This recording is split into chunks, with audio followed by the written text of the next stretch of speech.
Complete bullshit. Complete bullshit. Like I regret not finishing this in one sitting. I really do. I really wish I had read it all in one sitting and gotten a video out day one, because now that I've waited a couple of days, now that I've just let it settle for a bit, I don't remember this book at all. It is complete trash. I wasn't expecting a lot, considering this was written by known that guy with the glasses contributor, Lindsey Ellis, the nostalgia chick. I was expecting it to be trash, but that was kind of why I picked it up. I wanted to see what she did. I wanted to see what she came up with, and what she came up with was some generic plot about, like, the aliens, about the government hiding the existence of aliens, and that's really it. Like, there's nothing spectacular here. There's nothing interesting. There's nothing new. It's just an alien story with unusually woke talking points, or an unusually woke alien, I should say. An alien that suspiciously seems to have a very SJW leaning views. You know, when you have an alien talking shit about, like, the way Europeans treated the Native Americans, like, you're kind of overstepping your bounds a little bit. Like, that's just, it's really it's awful. Like, it really is like a slow plodding, too long, just all around sort of piece of shit book. And I would love to go over, like, all the specific plot elements, all the weird moments, all the aspects, but, like, I just have no idea where to even begin, because there's really nothing here. It's an incredibly padded out novel. Like, there's really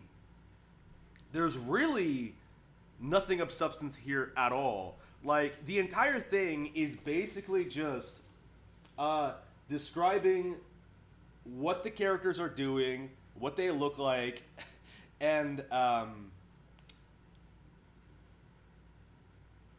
being overtly specific about the biology of aliens in, like, a way that's not all that interesting. Like, it's over-described.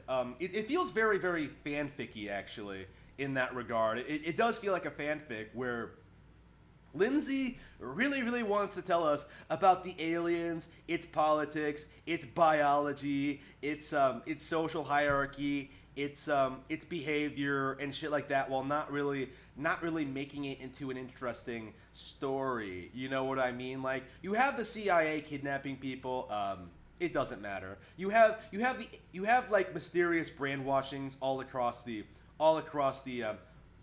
country.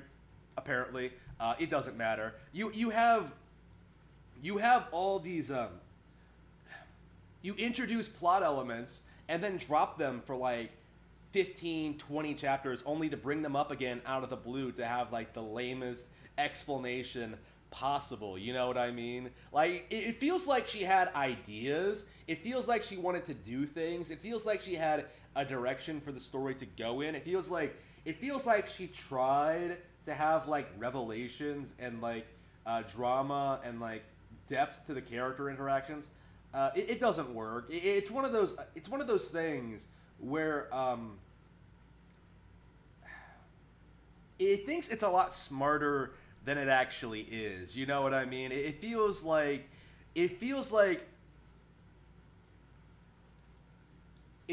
someone wanted to write a politically driven novel and nothing else. Like, there's really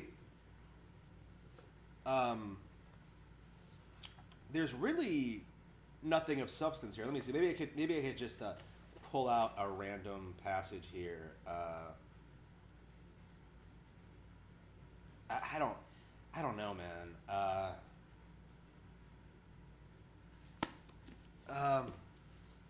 It's just boring and just honestly not even worth reading. Like, the only reason I sort of picked this one up was because of who wrote it. Because the nostalgia chick wrote it. And by the way, Lindsey, that's what you're always going to be known as, the nostalgia chick. I I am just I wouldn't say it's the worst book I've read this year because I will be honest, like I at least enjoyed it for it, like how bad it was. You know what I mean? It sort of like has sort of that roomish quality where it's sort of it's so it's so it's so bad it's a little bit good. You know what I mean? It's not like super. It's not great in that respect. Maybe the room was a bit of a high standard to match, but I kind of felt that way reading this. I kind of enjoyed the stupid bullshit that was on presentation here. Um, you know, the weird grammatical errors, the just how slow paced everything is, just pointing out everything wrong with it. That was a lot of fun. That was engaging. That was interesting. It's not great in that regard, but that's kind of what I liked about it. So I would say in that respect, it's better than like the Witcher books, which was like completely worthless. There was nothing I enjoyed about that. So yeah, at the very least, you're better than a video game writer, a person that I have no respect for at all. You know, a known plagiarist, Androske Sapowski. Um, I was reading this, right? I was reading this thing, and I think the closest thing I can compare this to, and I think I'm like being 100% serious here. It does remind me a lot of Twilight. It really does in that respect, like only with an alien rather than a vampire. It's like Twilight, but with a political agenda. You know what I mean? Like it's like Twilight, but rather than like making being porn for girls, it's like SJW politics, like made to be like to reassure these people that what they're doing, their brand of politics is just and right, like no matter what circumstance, no matter what circumstances they're in. Oh, that reminds me. This is a really good example as to how pointless some of the finer details in this book are. So this book puts a big emphasis on Cora, the protagonist, and her daddy issues, right? And her daddy is a leaker, like some sort of Edward Snowden sort of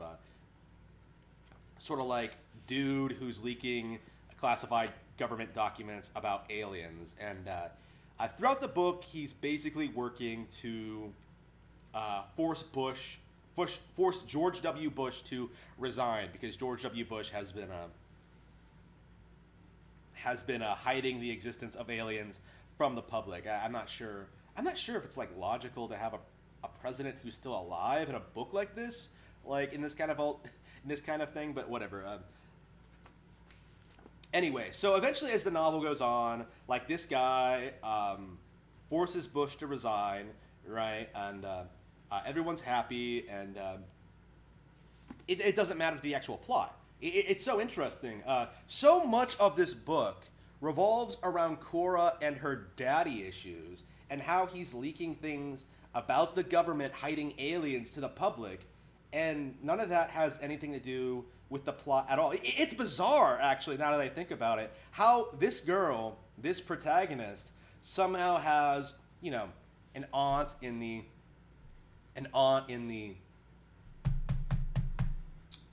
government, like studying the aliens, a father who's leaking the existence of the aliens, and the girl who sort of just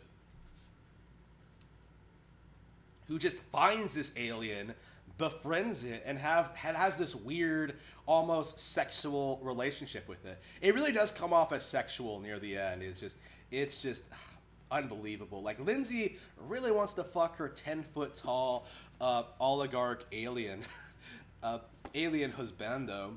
I mean, shit. Like anything would be an upgrade after Todd in the Shadows. Am I right? I am just like, does he still live with her and her husband? I don't know. I am Yeah, I'll go out on a limb here and say this is probably worse than a lot of the shit that they put out while they were that they covered that they used to cover on that guy with the glasses. Like I can't remember what Lindsay used to cover other than like Disney movies. What did Lindsay used to cover? But yeah, she mostly did like cult classic films and stuff like that, like films people actually liked. You know what I mean? Like that's the thing. I actually really liked Lindsay as a critic, right? The Nostalgia Chick was actually my favorite contributor on the website back in the day, and I would still say she's really really good. But the problem is that like she's letting her politics like influence her judgments on media. You know what I mean? Like I recently saw a video from her where she was denouncing J.K. Rowling for not liking trans people. Well, if you're a fan of Harry Potter, that really shouldn't matter. Like, J.K. Rowling still made a great book series, even if you disagree with her personal views. And it's interesting. Like, I disagree with Lindsay's views, right? And here I am, like, praising her old content. You know what I mean? Like, I liked that content. And it's probably a big influence. It probably was a big influence on me as to why I grew to dislike feminism and SJWs and stuff like that. It really helped me see through, like, a lot of their bullshit, right? So, yeah, I'm kind of grateful to her for that reason. You made me who I am today. You made your own enemy, Lindsay. But it's like... it's... The book itself is awful. I don't think there's any real doubt about this. There's no real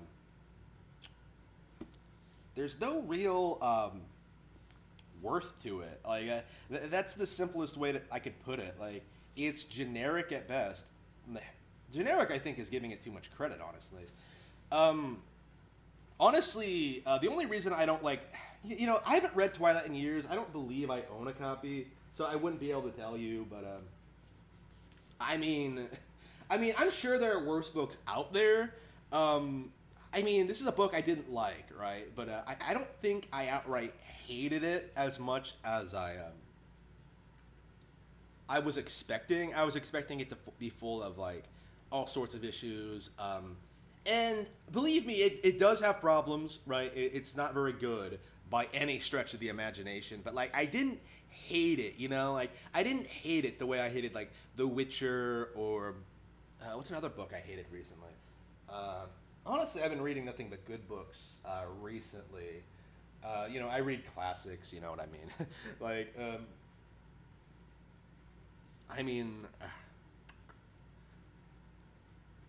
Like it's not good, it's not okay, it's bad. But, like, I don't want to say it's, like, abominably awful. Like, even, it's kind of interesting.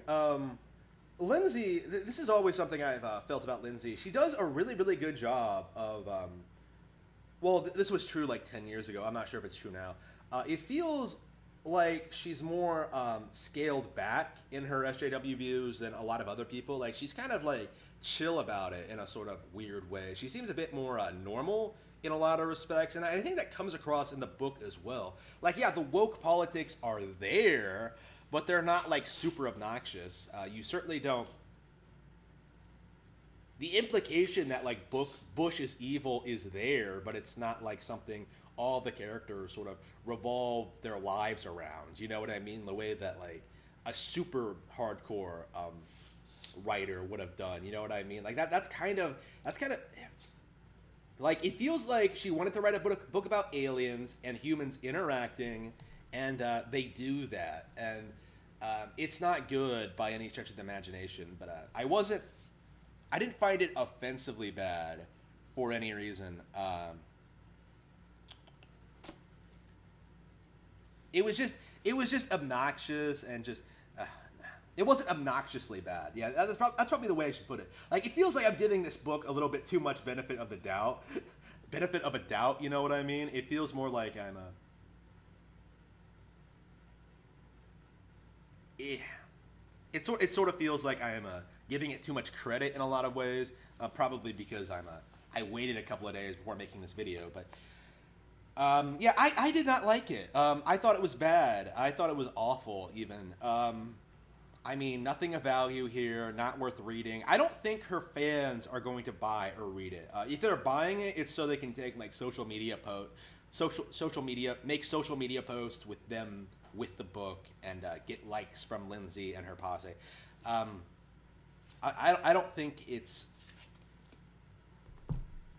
I don't think it's really. I don't think it really should have been published. I think she's. I don't think she has the talent to make it as a novelist. I don't think she has the as a writer in anything. I've heard people say that like this might have been originally intended to be a screenplay. I don't really see that. I think it does feel like it was intended to be a novel for me. Like, I mean, we'll have to see how well it sells. I doubt it's going to sell all that much. I doubt it's going to be a bestseller or anything like that. I don't think it'll have any real momentum behind it. Like I said, the only reason I picked this up is because Lindsey wrote it. That's literally the only reason why. Overall, it was awful. Not a fan.